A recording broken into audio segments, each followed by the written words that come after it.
Sir Robert Bell SL of Beaupre Hall, Norfolk, was a Speaker of the House of Commons, who served during the reign of Queen Elizabeth I. He was legal counsel and recorder for King's Lynn, legal counsel for Great Yarmouth, and Justice of the Peace of the Quorum for Norfolk. He became a bencher in the Middle Temple in 1565 and was elected Autumn Reader that same year and Lent Reader in 1571. In 1576 he was appointed Commissioner of Grain Musters by 1576, and in 1577 he was knighted and appointed Serjeant-at-Law and Chief Baron of the Exchequer. Marriages. Robert Bell is reported to have married 1. Mary Chester, daughter of Anthony Chester. 2. Elizabeth Anderson, widowed daughter-in-law of Edmund Anderson, Chief Justice of the Common Pleas. 3. Dorothy, daughter and co-heiress of Edmund Beaupre, Esq. d. 1567, and Catherine Winter, widow of John Winter, daughter of Philip Bedingfeld of Ditchingham, Norfolk. Education and religion. Bell may have been privately tutored and mentored by John Exchequer, a close friend and kinsman of William Cecil. Cecil was Queen Elizabeth's chief advisor, who has been appraised as the probable behind-the-scenes architect of the 1566 succession question. Cecil is credited with nominating Bell to the Succession Committee to represent the House of Commons and also with recommending Bell for Speaker. In 1572, John Exchequer was also a relative and close friend of Peter Osborne, a fellow Exchequer colleague of Bell's, whose daughter Anne married Bell's first son and heir Edmund. In 1566, Robert Bell was lampooned by Thomas Norton as Bell the Orator, together with others who served on the Succession Committee. Most of the individuals featured in this publication were Puritans. For example, Christopher Yelverton, who was styled Yelverton the Poet. Hop scholars have suggested that Robert Bell may have attended Cambridge, which can be supported by his political alignments during the 1566 parliamentary session, in particular, Mr. Bell's complices, Hop, with whom the Queen referred during the debate that touched the issues of the succession question. He gained admittance to the Middle Temple, where he excelled, first elected to sit as a bencher and subsequently elected Lent and Autumn Reader. During the period that he attended the Middle Temple, the religious denomination of the pupils and masters of the bench was primarily Catholic, with emerging factions of Protestants balancing the Elizabethan membership. The register that would have recorded where he had been formally educated, or where he attended church, has long been lost. Career. Bell achieved notable success at the beginning of his career, specifically, upon accomplishing favourable results for the patentees of the lands of John White, Bishop of Winchester, involving a suit that protected their interests, of which he was of counsel together with Alexander Noel. His career was further secured and launched with his fortunate marriage to the Baroness Dorothy Beaupre. This afforded him not only a family, but a large estate in Outwell, along with the local offices and status that came with it, including the office of MP for King's Lynn. During the 1563, 1566, and 1571 parliaments, Bell made a thorough nuisance of himself to the government, and was considered a radical, noted by William Cecil as one of the two leading troublemakers during the 1566 session. Additionally, it would appear that Elizabeth I witnessed this maverick style of behavior as, on the 19th of October 1566,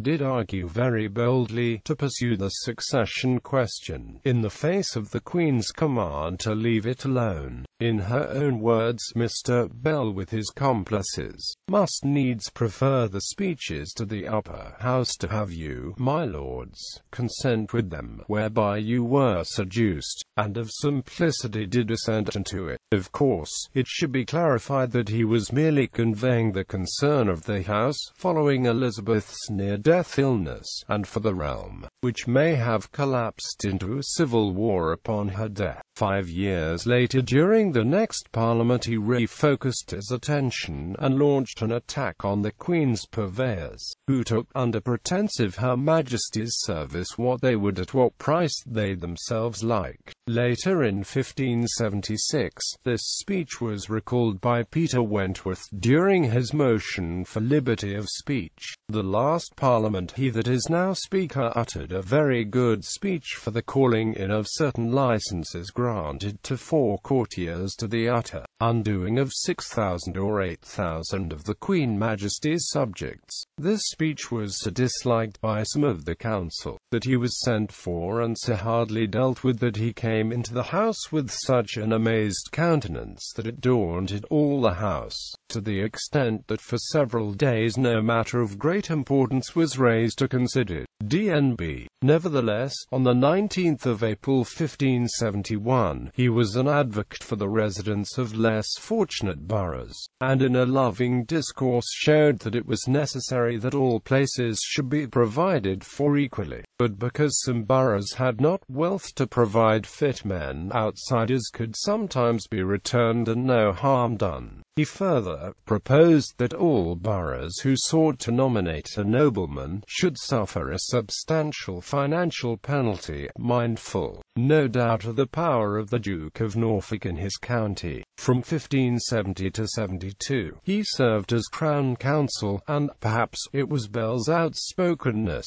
hitherto that revealed his niche, as shortly following these events, he was recommended by William Cecil for Speaker, elected by the House, and approved by Elizabeth I. The 8th of May 1572.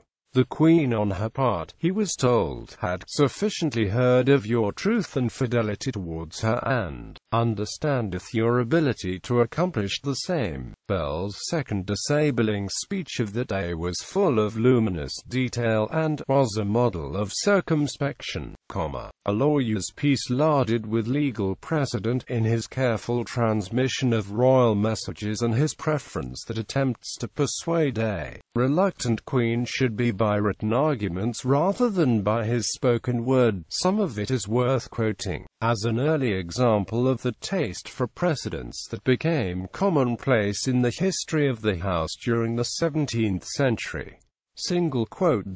The transcription of Mr. Bell's second oration. Your Highness, noble progenitors, kings of this realm, not many years after the conquest, did publish and set forth divers ordinances and constitutions, but the same was not confirmed by Parliament, and therefore proved perilous as well in not efficiently providing for those which deserved well, nor sufficient authority for punishment of them which deserved contrary. Whereupon King Henry III, finding no such perfection therein as he did desire, by the mature deliberation and grave advice of his lords and council, did condescend to walk in a new course of government, in which he determined that all things should be provided for by authority of Parliament, and shortly after called two of the same, the first at Merton, and the second at Marlborough, in which divers things before set forth but by charter were then confirmed and ratified by Parliament, which have since been received and obeyed, who after that experience had taught him the benefit thereof did prosecute the same all the time of the rest of his reign. And King Edward I did the like, who called a Parliament for one only cause, which was for the temporal possessions were gathered together by abbots and other spiritual persons and corporations, to restrain the same from the time forwards, and to provide that they should live only of the spiritual promotions.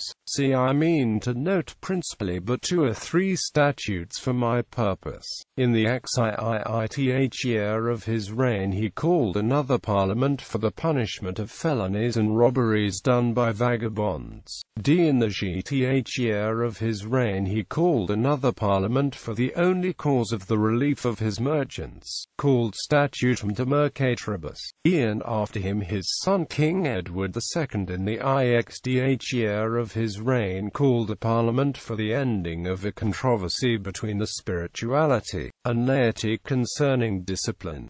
These few statutes I thought not good to recite, whereby it may well appear what diligent care your Majesty's progenitors had for reformation of every small cause, and what obedience was in the subjects, every parliament a cause by itself, and the success thereof had good allowance in the time of King Edward III, he finding by experience the benefit thereof, in the 4th year of his reign procured it to be enacted that there should every year once at the least a parliament be kept, and oftener if need were. I move this the rather because I think many marvel of the sudden calling of this parliament this time of the year so shortly after the end of the last. These few examples may answer such objections and satisfy every man that it is their duties to attend. If the causes before remembered were allowed sufficient causes call parliaments, then let us weigh them in balances with the weight of those causes for which this parliament is called, and if for punishment of vagabonds were a sufficient cause to call a parliament, as it was indeed then great and now not small, if the relief of merchants were a sufficient cause to call a parliament, if the determination of a controversy between the clergy and laity were a sufficient cause, let us indifferently consider whether now far greater be offered unto us, I mean the preservation of the prince upon which one only cause,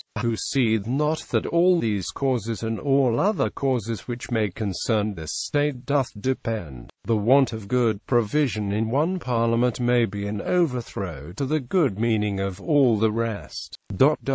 While Speaker, he presided over some of the more dynamic issues of the Elizabethan parliaments, notably, the security of the realm, and a session concerning the question of Mary, Queen of Scots, where he was advised to shorten the discussion upon receiving a royal message that was whispered in his ear by Christopher Hatton. In 1575, he revisited the succession question, and on this occasion respectfully petitioned Elizabeth to make the kingdom further happy in her marriage, so that her people might hope for a continual succession of benefits in her posterity. Quote, although he exhibited great courtesy during the course of his plea, Elizabeth still refused. Bell helped forge the realm under Elizabeth's rule, and following the 1576 session he was honorably rewarded and nominated for membership of a high-powered committee for a special visitation of Oxford. That included Christopher Ray, Edwin Sandys, then Bishop of London, and John Piers, then Bishop of Rochester, and 4 others.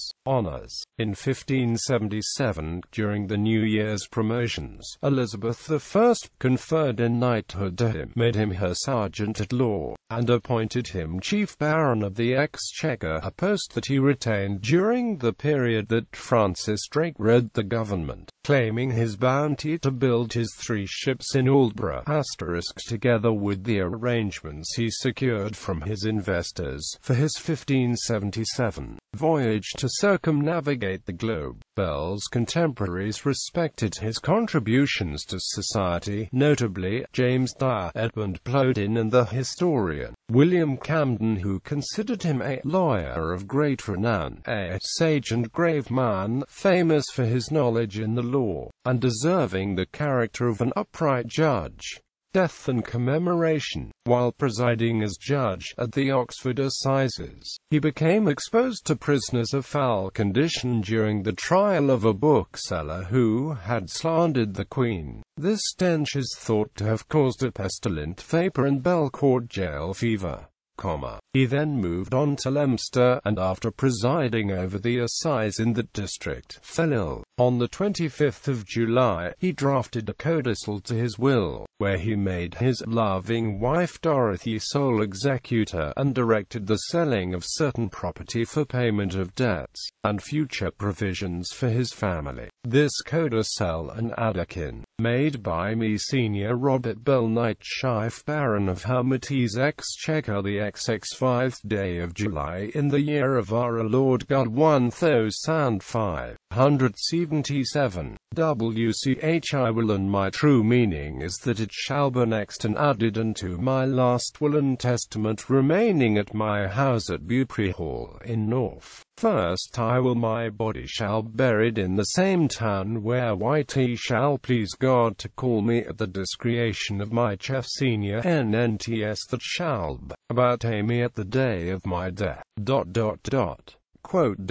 And the money thereof coming to be employed towards the payment of my debtors and bringing UPP of my children at the order and discretion of said executrix. Prior to his illness, he had devoted his time and attention to the expansion of his family home, and had commissioned the Guild of Glaziers with the production of heraldic stained glass panels representing the various marital alliances that were shared by the Beaupres and the Bells. The panels were originally borne and incorporated around the entryway of Beaupre Hall, Norfolk, and were later cut down and relocated to windows in the rear of the hall, perhaps after 1730, when the antiquary, Beaupre Bell, succeeded to the property. After his death in 1741, Mr. Greaves succeeded, who had married Beaupre Bell's sister, the daughter Jane, brought it by marriage to the Townley family, who held Beaupre Hall until it passed into the hands of Mr. Edward Fordham Newling, and his brother, who anticipated the hall's ruin, and wished that the stained glass panels would be placed in the care and possession of the Victoria and Albert Museum, London, where they are currently on display. Two panels of similar design had been commissioned in 1577, the arms of Sir Robert Bell, the arms of Sir Robert Bell impaling Harrington, John Harrington, 1st Baron Harrington of Exton, who married Anne, the daughter and heir of Robert Gileway, Lent Reader, treasurer and member of the Inner Temple.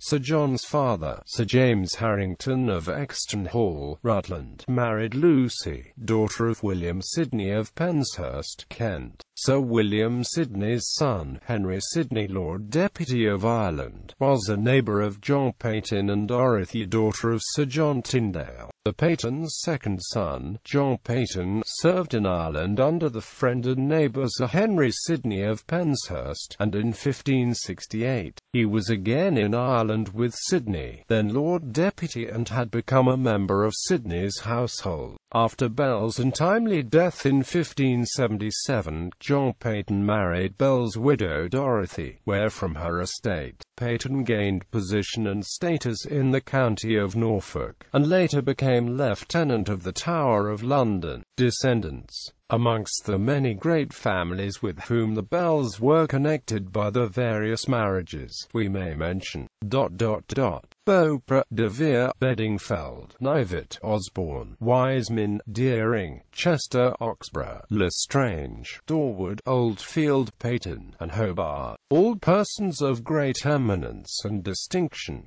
1. His first son, Sir Edmund Bell Bap, the 7th of April 1562, Burr, the 22nd of December 1607, MP for King's Lynn and Amt Aldborough, invested heavily in privateering, married one, and the daughter of Peter Osborne and Anne Hayes 2. Muriel Neve, the daughter of Thomas Neve, 1st Baron Neve, High Sheriff of Norfolk, and Mary L. Parry, the daughter of Thomas Parry and Anne Reed. 2. His second son, Sir Robert Belby, was a captain of a company in the Low Countries. MP built gunships for the Navy, married Elizabeth Inkpen. 3. His third son, Sinulphus Bell, Esq.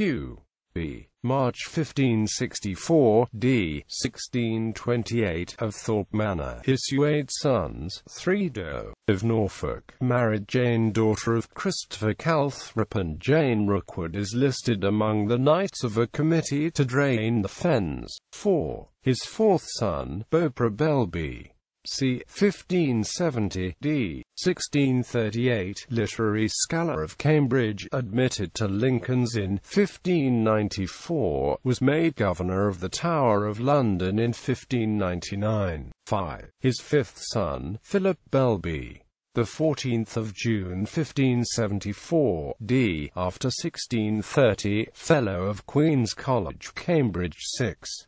His daughter, Margaret Belby, before 1561, d. the 14th of September 1591, married Sir Nicholas Lestrange of Norfolk, the son of Sir Hamon Lestrange and Elizabeth Hastings, daughter of Sir Hugh Hastings of Elsing, 14th Lord Hastings, and Catherine Lestrange, 7. His daughter, Dorothy B. the 19th of October 1572, d. the 30th of April 1640, married Henry Hobart, Chief Justice of the Common Pleas, who laboured together with Francis Bacon, to draft and procure the charters for the London and Plymouth Company. 8. His daughter, Frances B. the 2nd of December 1577, d. the 9th of November 1657, married Sir Anthony Dering of Kent, J.P. of Surrenden Dering in Pluckley, Kent, the parents of Sir Edward Dering, 1st Baronet, who married Elizabeth, daughter of Sir Nicholas Tufton, 1st Earl of Thanet. Following the Elizabethan era, Sir Robert Bell's descendants set sail for America, and arrived in Jamestown, Virginia, before and after the Mayflower landed on Plymouth Rock. Heraldry. The arms of Sir Robert Bell, sable Ephes omen between three church bells, argent the crest is upon a helm on a mount vert, a phoenix rising, wings elevated and inverted or armed, sable, likeness. NPG, London. Robert Bell, Esq., Speaker 1572, possibly by the artist T.